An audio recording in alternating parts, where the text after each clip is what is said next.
6절 말씀 같이 읽겠습니다. 이는 한 아기가 우리에게 낳고 한 아들을 우리에게 주신 바 되었는데 그 어깨에는 정사를 메었고 그 이름은 기묘자라 모사라 전능하신 하나님이라 영존하시는 아버지라 평강의 왕이라 할 것임이라.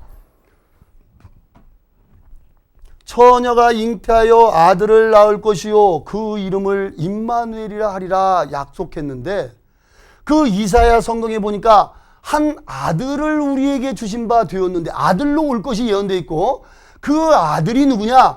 그 이름을 보니까 기묘자라 모사라. 기묘자라는 건 기가 막힌다 그런 얘기예요. 기가 막히는 사람이다. 모사라, 이 머리가 기가 막히게 뛰어나신 분이다. 모사라, 전능하신 뭐라고 되어 있습니까? 다시 한번 읽어보십시오. 거기 뭐라고 되어 있습니까? 전능하신, 이거 놀랄 일 아닙니까? 예수 그리스도 그분이 누구신데, 그분이 오시기 700년 전 성경에 한 아기가 처녀의 몸을 통해서 이 땅에 올 텐데 그 이름이 뭐냐? 그분이 바로 전능하신 하나님이다. 어떻게 이럴 수가 있습니까, 여러분? 그분은 전능하신 하나님이셨습니다. 그분은 이미 예수 그리스도 이 땅에 오시기 700년 전 성경에 처녀의 몸을 통해서 이 땅에 오실 것을 예언해 놓으셨고, 700년 뒤에 예수 그리스도 이 땅에 오셨다는 겁니다. 놀랍지 않습니까? 그분은 바로 전능하신 하나님 그분이었습니다. 그분이 아들의 몸을 입고 이 땅에 오셨고, 그분은 영존하신 아버지라 평강의 왕이라고 이미 예언이 되어 있습니다. 마태복음 1장입니다. 그 예언된 그대로 신약 마태복음 1장 21절입니다. 21절 같이 읽겠습니다. 아들을 낳으리니 이름을 예수라 하라. 이는 그가 자기 백성을 저희 죄에서 구원할 자이심이라 하니라. 그 다음 23절입니다. 같이 읽겠습니다. 보라, 처녀가 잉태하여 아들을 낳을 것이요 그 이름은 임마누엘이라 하리라 하셨으니, 이를 번역한 즉 하나님이 우리와 함께 계시다 함이라. 그렇습니다. 눈에 보이지 않는 하나님이 뭐라고 그러셨습니까? 기약이 이르리니, 그 때가 되면은 하나님께서는 자기의 나타내심을 보이시리니 약속했잖아요. 디모데전서 6장에 분명히 약속되어 있습니다. 기약이 이르면 그 하나님, 눈에 보이지 않는 하나님께서 그 자기를 나타내 보여주신다고 하셨는데, 그분이 바로 사람의 몸을 입고 이 땅에 오셨다는 거예요. 그래서 처녀가 잉태해서 이 아들을 낳을 것인데 그 이름을 임마누엘이라 하리라. 임마누엘의 뜻이 뭐냐? 바로 하나님이 사람과 함께 하시는 방법으로 오셨다 그런 얘기입니다. 이제 우리는 그 예수 그리스도에게 우리가 평생에 지은 이 죄보따리, 이거를 맡겨야 되는 겁니다.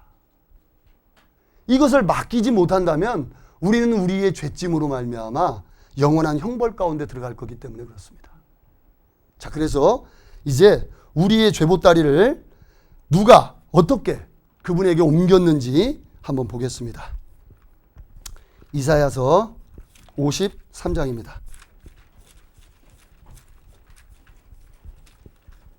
이사야서 53장입니다. 6절입니다. 이사야서 53장 6절 같이 읽겠습니다. 우리는 다 양 같아서 그릇 행하여 각기 제 길로 갔거늘 여호와께서는 우리 무리의 죄악을 그에게 담당시키셨도다. 여기 보면 우리는 다 양 같았다라고 말씀합니다. 양이라는 거는요, 양의 습성은 눈이 안 보인답니다. 그래서 바로 앞양의 똥구녕만 계속 따라간답니다. 그러니까 앞양이 빠지면, 앞에 양이 빠지면 뒤에 쫓아가는 놈도 같이 빠진다는 거예요.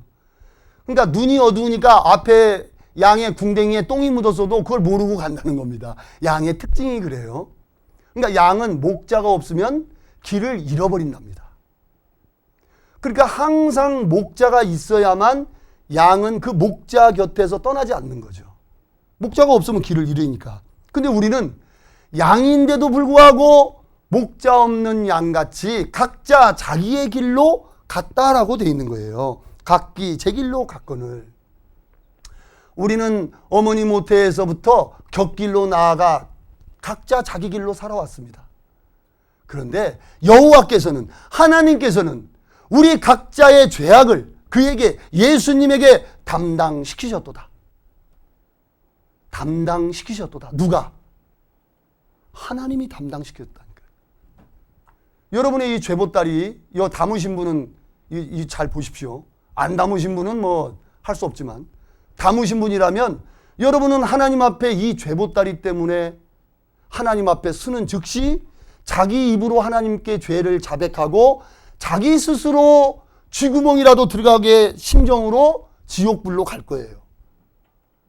왜? 이 어둠이라는 존재는 빛을 무서워 빛으로 나오기를 싫어한다고 되어 있거든요.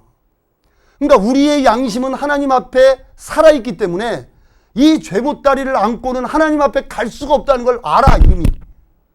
그런데 이 죄보따리를 해결하지 못했기 때문에 하나님 앞에 가는 것이 얼마나 두려운지 몰라. 그래서 죽음을 걸러갈 때 저승사자가 왔다 소리 지르면서 소변 대변을 보면서 건너가는 사람이 한두 명이 아니잖아요. 그거 얼마나 무서우면 똥오줌을 싸겠습니까? 여러분 주변에 그런 얘기 많이 듣죠? 노인분들 죽음 건너갈 때. 이 장난이 아닌 거예요. 사람은요, 이 속에 영혼이 있기 때문에 자기도 모르게 양심에 눌리는 이 죄책감 때문에 살 수가 없는 거예요. 근데 그것을 잊어버리고 살죠. 근데 이 죄보따리를 안고 하나님 앞에 쓸 수가 없다는 걸 알기 때문에 이제 이것 때문에 평생에 이 세상 것으로 채워보려고 감춰보려고 하지만 안 된다는 것을 이제 알았다는 거예요. 그런데 이 말씀에 뭐라고 되어 있느냐? 예수 그리스도께서 이 죄인을 구원하시려고 세상에 임했는데 여호와께서는 우리 무리의 죄악, 내 죄악을 그에게, 예수님에게 담당시키셨도다. 누가? 하나님께서 그렇게 하셨다. 언제? 2013년 전 이 땅에 오신 예수 그리스도에게 우리 무리의 죄악, 모든 사람의 죄악을 그에게, 예수님에게 담당시키셨도다. 요한복음 1장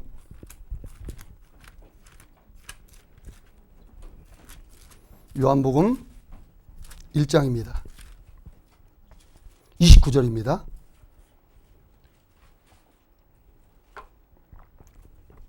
같이 읽겠습니다. 이튿날 요한이 예수께서 자기에게 나오심을 보고 가로되 보라, 세상 죄를 지고 가는 하나님의 어린 양이로다.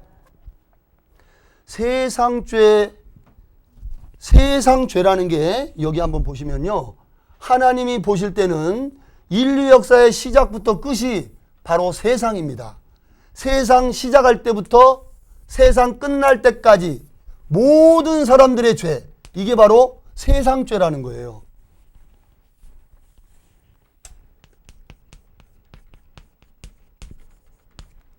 자, 그런데 이 세상죄 속에 내 죄가 어떻게 됐느냐, 내 죄가. 남의 얘기할 필요가 없어요. 지금은 내 얘기만 하면 되는 겁니다. 왜? 내가 하나님 앞에 심판대에 서야 되고, 내가, 내 영혼이 하나님 앞에 죄에 대하여 죽었는지 죄에 대하여 아직도 살아있는지를 하나님 앞에 심판받을 거기 때문에 하나님이 지금 이 죄를 어떻게 처리했는지 하나님의 말씀인 성경을 통해서 하나님의 음성을 오늘 들으셔야 되는 거예요. 자식이 부모 말을 안 듣고 죄를 지어서 띵동, 야, 아빠다! 뛰어나가려다가 죄가 딱 생각나니까 못 나가. 자기 방에 숨었어. 아이고, 아버지 왔구나. 큰일 났네, 이거. 근데 아버지가 오셔가지고 이미 아버지가 다 용서했어. 그런데 그 사실을 모르기 때문에 아들의 이 양심에는 죄가 해결이 됐어요, 안 됐어요? 안 돼 있는 거예요. 그러니까 아버지를 피하는 거야, 그냥.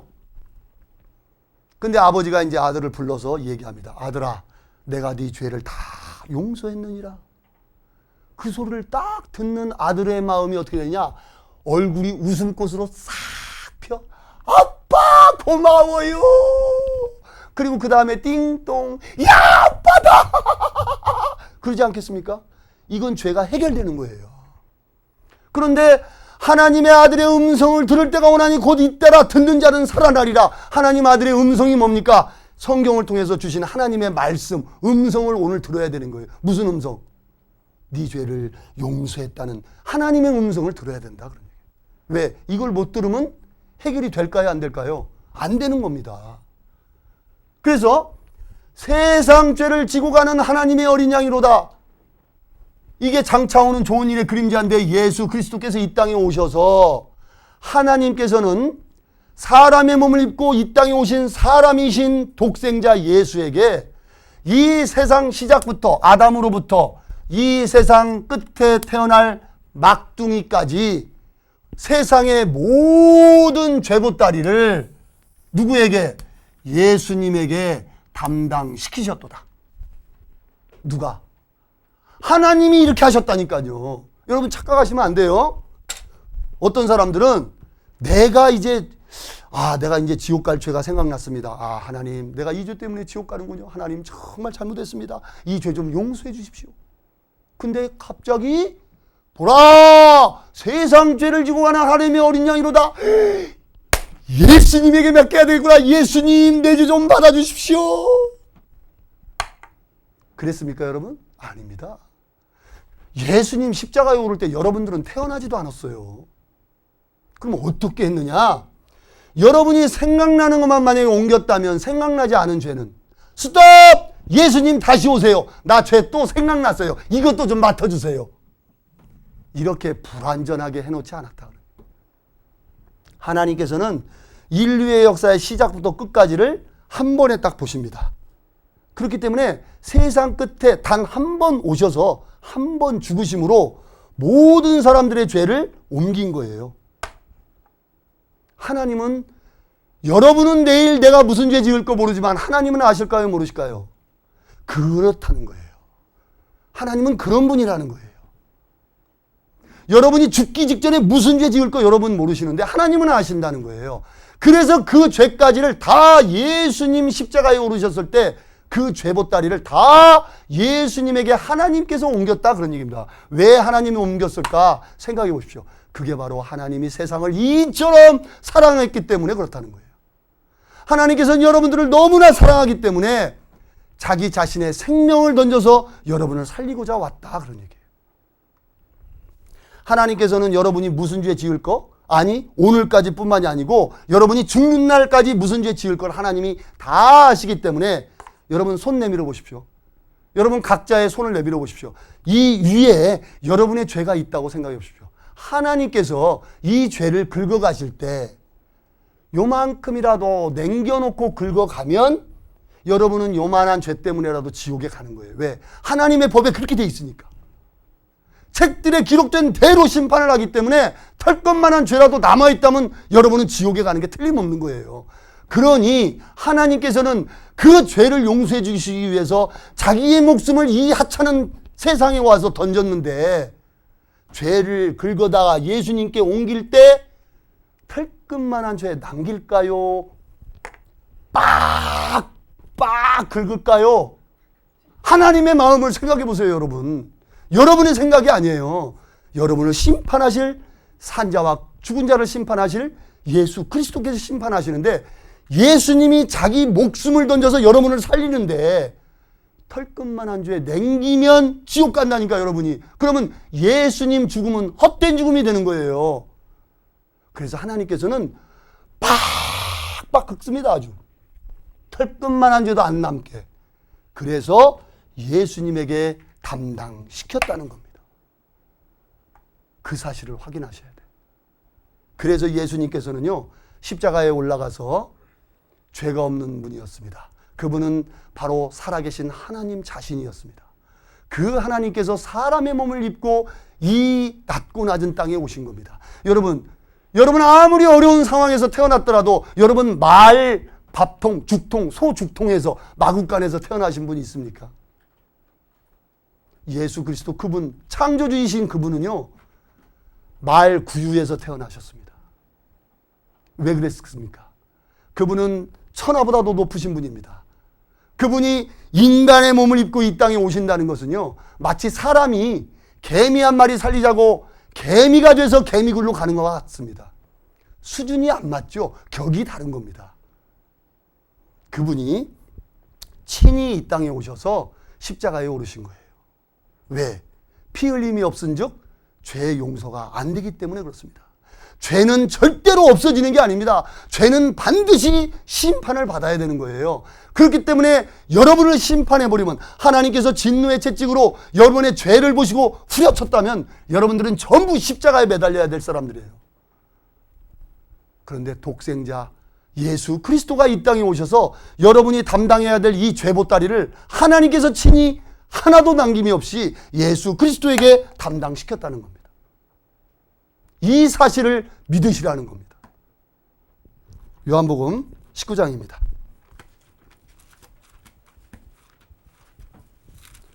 요한복음 19장 30절입니다. 요한복음 19장 30절 같이 읽겠습니다. 예수께서 신포도주를 받으신 후 가라사대 다 이루었다 하시고 머리를 숙이시고 영혼이 돌아가시니라. 다 이루었다 하셨습니다. 예수님께서 십자가에서 이제 가상칠언이라고 십자가에서 하신 7마디 말씀이 있습니다. 그 말씀에 이제 십자가 밑에서 새로운 가족관계도 만들어 주셨을 뿐만 아니라 예수님께서 외치신 마디가 또 이런 말씀이 있습니다. 엘리 엘리 라마 사박다니, 엘리 엘리 라마 사박다니 하시니 그 말씀의 뜻을 읽으니 뭐라고 되어 있느냐? 하나님이여 하나님이여 어찌하여 나를 버리시나이까? 예수님께서 십자가에 올라가서 그 중한 고통을 당하시면서 하나님 아버지께 기도했습니다.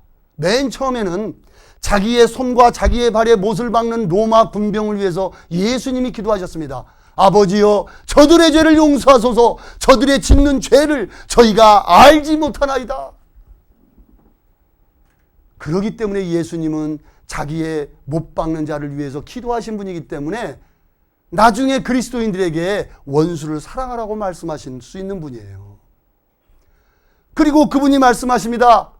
하나님이여 하나님이여 어찌하여 나를 버리셨나이까? 하나님께서 예수님을 왜 버리셨습니까? 왜 버리셨죠? 예수님은 죄가 없는 분입니다. 그런데 왜 그분이 십자가에 달리셨죠? 지금 예수님에게는 이게 있었습니다. 이게 뭡니까? 여러분 각자가 지옥 갈 죄보따리들이 지금 예수님이 이것을 지고 있기 때문에 하나님의 저주의 채찍이, 심판의 채찍이 예수님에게 내려진 거예요. 예수님이 여러분을 대신해서 이것을 감당했다는 사실입니다. 그래서 이제 예수님이 다 이루셨다고 했는데, 보라 세상 죄를 지고 가는 하나님의 어린 양을 보라. 믿음의 눈으로 그 예수님을 보신 분은 그 예수님께서 십자가에 올라가 있는 모습을 보는 순간 자기가 받아야 될 형벌과 죄가 얼마나 처참했는지 예수님을 보면서 내가 죽어야 할 자리에 예수님이 올라가셨구나 하는 것을 알게 된다, 그런 얘기예요. 그럴 때 자기의 죄보따리가 예수님에게 털커덕 떨어져 버린다. 자기에게서 이 죄보따리는 떨어지는 게 아니에요. 내가 떨구고 싶다고, 내가 깨끗이 하고 싶다고 떨어지는 게 아닙니다. 그런데 하나님께서 예수님에게 옮기셨기 때문에, 또한 예수님께서 그 형벌을 다 십자가에서 받았기 때문에, 죄값을 치렀기 때문에 너희에게는 이제 평강이 있을지어다. 평강이 있을지어다. 예수님이 말씀하십니다. 내 손의 못자국과 발의 못자국과 옆구리의 창자국을 보고 나를 믿으라. 너희에게 평강이 있을지어다. 여러분이 받아야 될 저주 심판은 내가 받았으니 이제 너희에게는 평강이 있을지어다. 이 사실을 믿으라는 겁니다. 예수님의 십자가 비록 영화로 만든 거지만 정말 그분이 당하신 고통을 우리가 조금만 생각해 보면 좋겠습니다.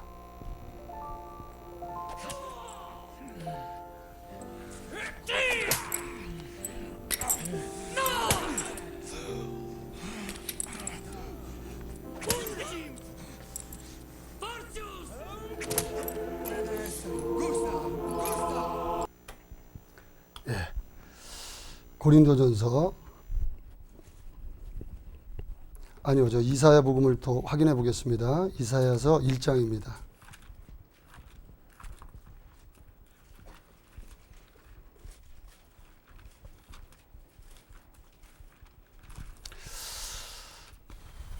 이사야 1장 18절입니다. 같이 읽겠습니다. 여호와께서 말씀하시되 오라 우리가 서로 변론하자. 너희 죄가 주홍 같을지라도 눈과 같이 희어질 것이요 진홍같이 붉을지라도 양털같이 되리라. 여호와께서 말씀하셨다고 됐습니다. 여호와는 하나님의 이름입니다. 하나님께서 말씀하십니다. 오라 우리가 서로 변론하자. 너희 죄가 주홍 같을지라도 눈과 같이 희어진다고 약속했습니다. 너희 죄가 진홍같이 붉을지라도 양털같이 하얗게 될 것을 하나님은 약속하셨습니다. 여러분이 이것을 위해서 무슨 일을 하셨습니까? 여러분은 아무것도 한 일이 없습니다. 하나님 편에서 모든 것을 준비하셨다 그런 얘기입니다. 음식을 차리기 위해서요, 가정주부는 새벽 시장을 가서 맛있는 것을 만들기 위해서 준비합니다. 그 분주한 시간을 통해서 맛있는 음식이 차려지게 되고 먹는 사람은 뚝딱 5분 10분이면 끝납니다. 그래 놓고 맛이 있네 없네, 반찬이 짰네 싱거웠네, 참 안 될 말이죠. 음식을 준비하는 사람은 많은 시간 정말 수고와 땀을 흘려 준비한 것을 먹는 사람은 뚝딱입니다.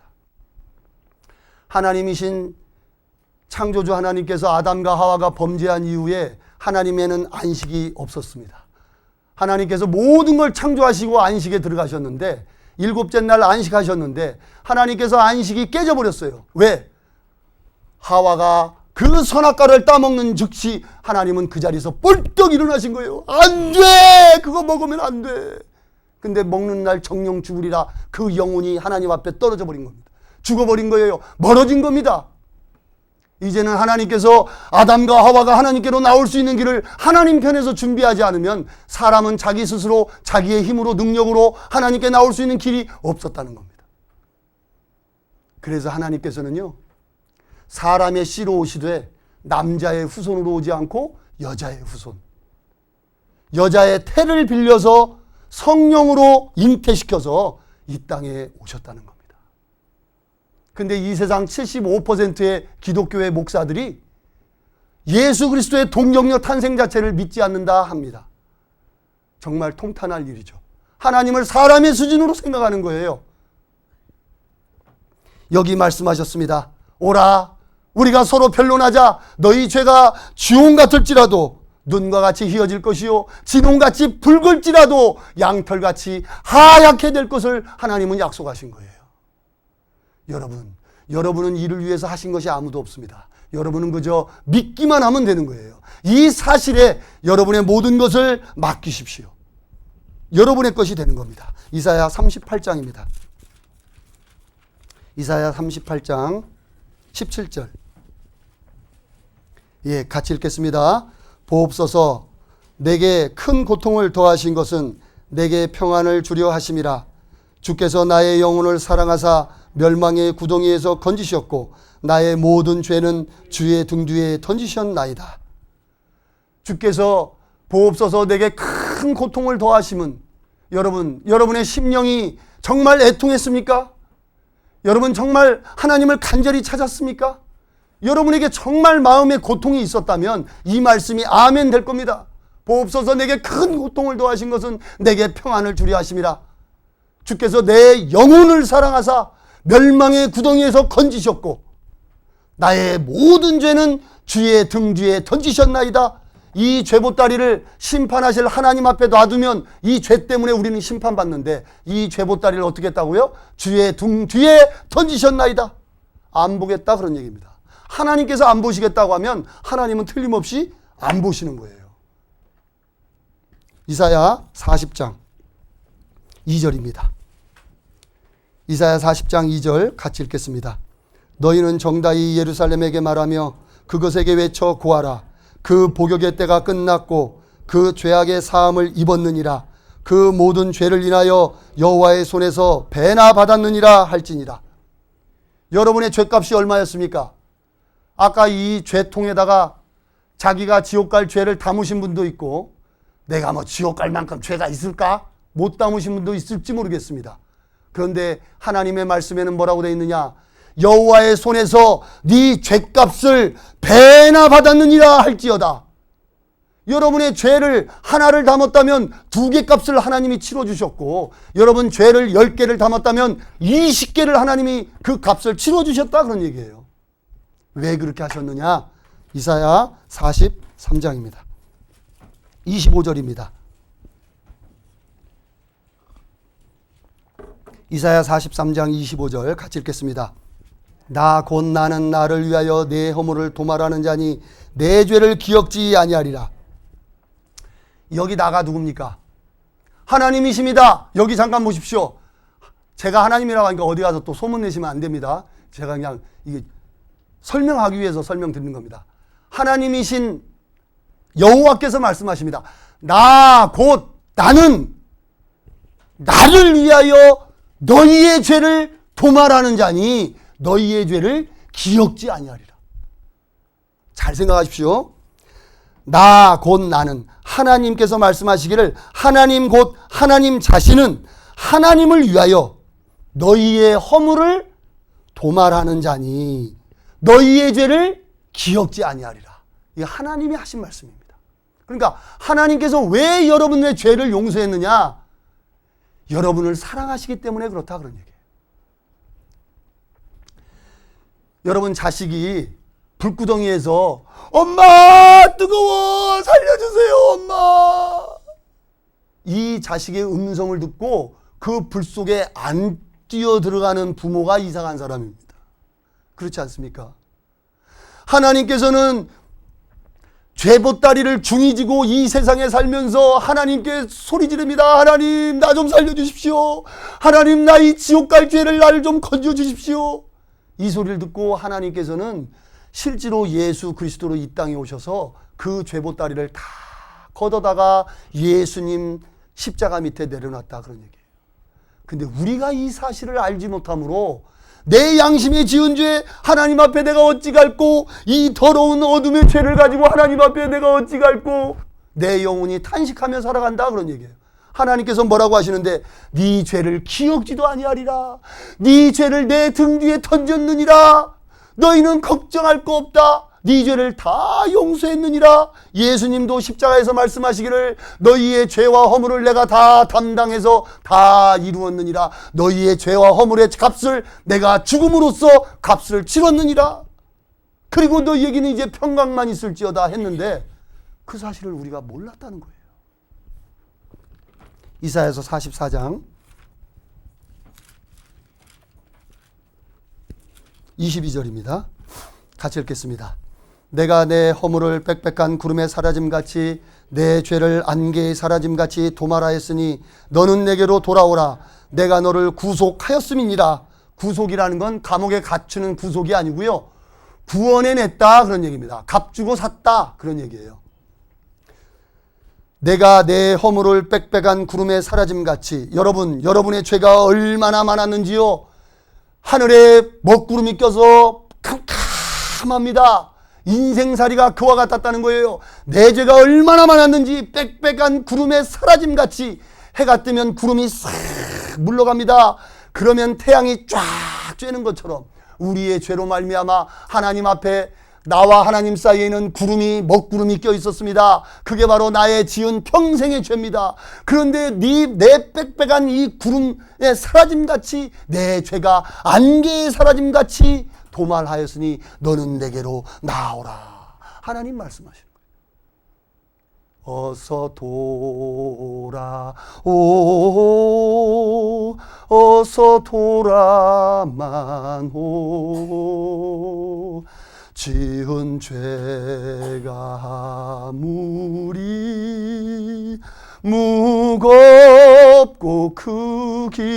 크기로 주 어찌 못 감당하리 못 갚으시리요. 그렇습니다. 하나님 그분은요, 여러분의 죄뿐만이 아니고 이 온 세상 사람들의 죄를 다 갚고도 남음이 있는 분입니다. 왜? 그분은 바로 창조주이시며 그분은 모든 것을 말씀으로 창조하신 우리의 진짜 하나님이시고 우리의 진짜 구세주기 때문에 그렇습니다. 그분은 우리의 죄를 영원히 용서해 놓고 이제 돌아오라고 합니다. 이제 히브리서를 통해서 하나님의 구원의 완전성을 확인해 보도록 하겠습니다. 히브리서 10장입니다.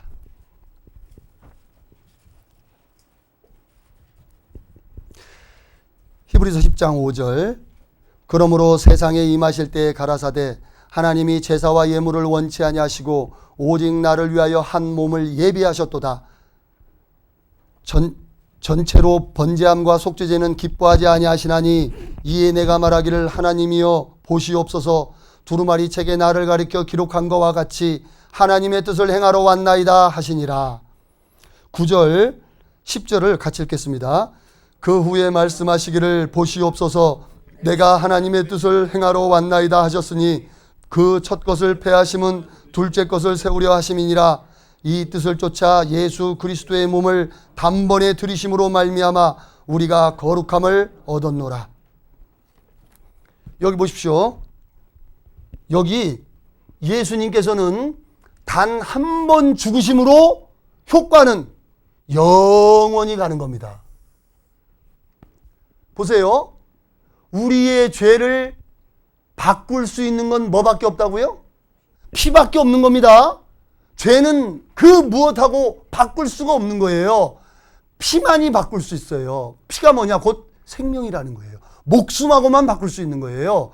그런데 더러운 죄가 발린 피 가지고 죄가 용서될까요? 안 되는 거예요. 그래서 사람으로서는 할 수 없다는 거예요. 그래서 하나님께서 사람의 몸을 입고 죄 없는 그분이 이 땅에 오셔서 우리의 죄짐을 대신할 수 있었다는 거예요. 그런데 만약에 이제 내가 오늘까지 지은 죄는 알겠는데 내일부터 죽을 때까지 짓는 죄에 대해서 해결이 안 된다면 어떻게 해야 돼요? 예수님은 내가 죄 지을 때마다가 이 땅에 오셔서 죽어주고, 내가 죄 지을 때마다 이 땅에 오셔서 죽어주고, 내가 죄 지을 때마다 이 땅에 오셔서 죽어주지 않으면 내 죄가 용서가 안 되는 거예요. 그러면 예수님이 뭐라고 하시느냐? 야야, 내가 죽다가 판나겠다! 그러지 않겠습니까? 그래서 단 한 번 죽으심으로 효과는 영원히 가는 방법을 통해서 하나님이 사람을 사랑하시고 이 땅에 예수님을 보내주셨다. 그런 얘기예요. 그러니까 예수님이 한 번 죽으심으로 사람들의 죄는 영원히 용서가 되는 거예요. 이 세상 죄 속에 내가 태어난 시점이 있고 오늘 현재가 있고 내가 볼 때 나의 죽는 날 미래가 있습니다. 이건 내가 볼 때 나의 과거고 나의 미래이지 예수님이 볼 때는 나의 과거도 미래고 나의 미래도 예수님이 볼 때는 미래입니다. 그렇지 않습니까? 그렇기 때문에 예수님은 이 세상 끝에 오셔서 온 인류의 모든 세상의 죄를 다 담당하시고 죽으심으로 죄값을 다 갚았다는 거예요. 그리고 말씀하시기를 12절부터 14절을 같이 읽겠습니다. 오직 그리스도는 죄를 위하여 한 영원한 제사를 드리시고 하나님 우편에 앉으사 그 후에 자기 원수들로 자기 발등상이 되게 하실 때까지 기다리시나니 저가 한 제물로 거룩하게 된 자들을 영원히 온전케 하셨느니라. 이미 여러분의 영혼을 하나님은 구원해 놓으셨고 이제 여러분의 영혼이 하나님 앞에 심판대에 설 때 온전하게 해놓으셨다 이런 얘기예요. 그러니 이제는 여러분이 심판이 있을까요 없을까요? 심판이 패스오버 넘어갔다 그런 얘기입니다.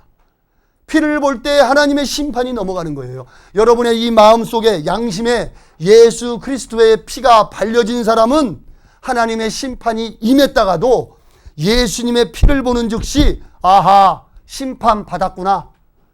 대신해서 죽은 사람이 있구나. 그리고 심판이 패스오버 넘어간다 그런 얘기입니다. 그런데 이 양심에 예수 그리스도의 피를 믿지 않는 사람은 양심의 죄가 시커멓게 그대로 펄펄 살아있어 죄에 대하여 산자기 때문에 하나님 앞에 이제 심판을 받는다 그런 얘기입니다. 그리고 말씀하시기를 17절 18절을 같이 읽겠습니다.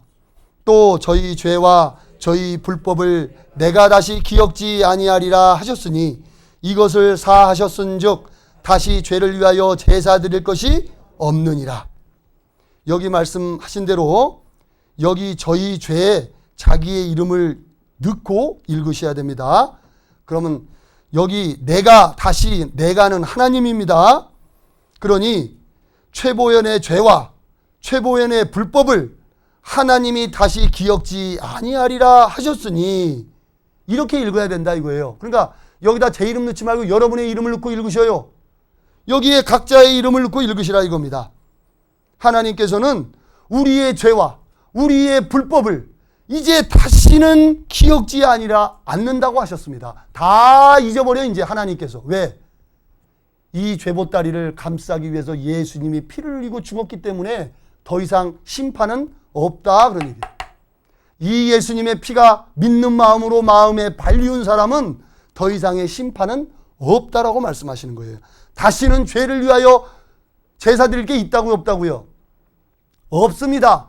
그러면 앞으로 죄를 지으면 괜찮다고 하느냐? 그렇지 않습니다. 앞으로 죄를 지으면 어떻게 해야 되느냐? 하나님, 내가 이 지은 죄까지 이미 다 용서하셨군요.